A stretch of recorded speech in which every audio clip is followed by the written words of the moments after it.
কামারপুকুরে গাজনের প্রথম দিন। এখানে এমন কিছু ঘটে যা অনেকেই জানেন না। এসে পৌঁছেছি কামারপুকুরের মুকুন্দপুরের বুড়ো শিবের এই জাগ্রত মন্দিরে।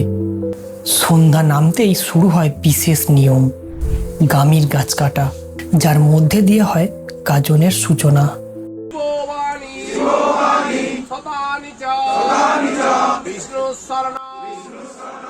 চারিদিকে তখন ঢাক, কাঁসর আর বিভিন্ন বাদ্যযন্ত্রের শব্দে পুরো পরিবেশটাই হয়ে ওঠে অন্যরকম।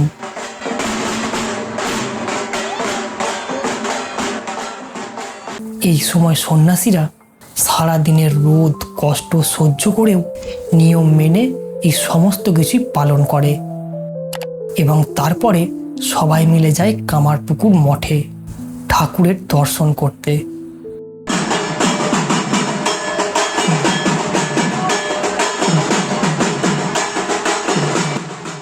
প্রণাম শেষে আবার ফেরত আসে এই মন্দিরে এবং তারপরে শুরু হয় আসল গাজনের মুহূর্ত।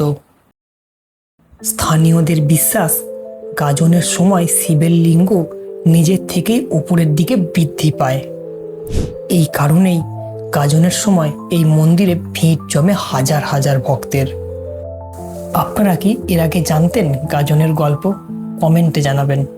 আর এই ভিডিওটা সম্পূর্ণ করতে যিনি আমাকে সাহায্য করেছেন সুদীপ মণ্ডল দাকে জানাই মনের অন্তঃস্থল থেকে ধন্যবাদ।